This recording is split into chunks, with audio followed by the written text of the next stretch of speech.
The mountain with no Okay. name, it would be why it was where they were at, right? Wow. And Okay. also, too, we said there were stories where they were taking and devouring babies, right? And hear this out. That's the same thing that happened at Mount Shasta that caused that Native American tribe to go to war and win, right? Okay. Was they had a treaty. Baby. Well, these some and so it led Dr. Fuchs going saying like, how could follow me on this trail, right? He says, Uh-huh. how could I some just had to write that down because I really I yeah gotta dive into that one, man. yeah. He says, how Uh, could something take a woman, be gentle enough with her, but still be capable of eating babies? And what they found is that these things they actually they actually developed their own. You had good ones and you had bad ones, right? They developed their own personalities, just like us, just like humans, right? okay. So there were tribes that were violent and there were tribes that Not even ate tribes. babies. And He referred to them as individuals, and they actually the tribe, this particular tribe, they befriended one of these things, and his name was Swaniti, and he had constant what?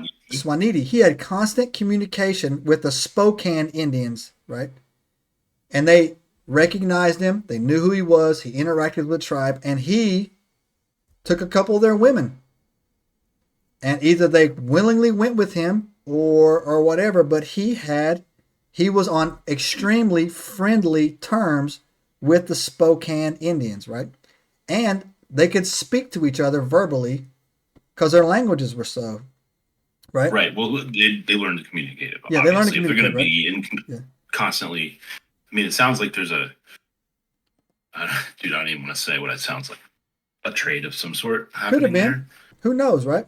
Like, who knows? I don't So, even want to jump to conclusions. I just want to hear. Go ahead. but he was considered to be a massive, 7 foot tall, muscular, gentle, right? And so okay. Uh-huh. And then also they talked about how these things would occasionally come down from these reservations and invade the white territories. A woman named Emma Paul, said that she almost got snatched up, and they had to go inside the house, and this thing circled their perimeter. But of course, down there, they were all musketed up and whatever, or whatever the firearms were, and they were able to kind of, run it off, for lack of a better word, right? And then also, Dr. Fuchs made friends with one of the high ranking Spokane Indians, and he said that the Indians knew everything about these wild men. He said the reason why you don't see them all the time is that they hibernate in the winter like bears. He says they build their conclaves into the side of the mountains so well that when they put a boulder over it, you can't see it, right? And he also said that every single year on this mountain they hold a council or a conference where they all go. And at the bottom of the mountain, the younger Sasquatches set up a perimeter so no one is allowed to go up during that conference, right? And I thought to myself, Okay. That that sounds familiar. don't it, right? Uh huh. Don't it? Just like in the Book of Giants, they were doing, man. They would come together, They would have a conclave, a essentially. conclave, exactly right. That right there leads me to another level of intelligence. They had a hierarchy. There were rules. They were rules. Those rules might not be what we would agree to, but there was rules that they must have had that you had to meet and talk to. It wasn't every man for himself. It wasn't snatch and grab, go kill, kill, I kill. mean, the whole thing speaks of a culture, right? Perfect word Rules, for it. language, Perfect word, rules. right? It's a culture, and Yep. and you know, I don't know about you, but my dog hasn't had a conclave with any other dogs No, lately. no, for sure, right? And not planned one either. And so then it I've goes been on. around a lot. Yeah, and then it goes on to say that there was this other Indian. His name was Shahalis Philip, and he was Mm. fishing.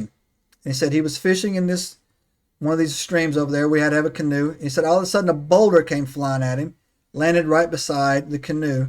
He looked up, and this wild man was shooting down Yeah, he was tossing rocks. Yeah, he was coming down. He said he thought it was going to dive into the water, so he paddled away real quick.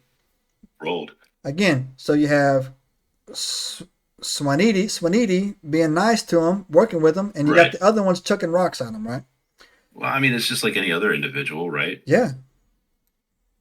And and then so Dr. Fuchs had got that from a high-ranking Spokane Indian, but then he also got it because he was a scientist, researcher, I guess, for the lack of a better word at the time. Subscribe now and turn on the notifications to join us on this extraordinary journey into the unknown.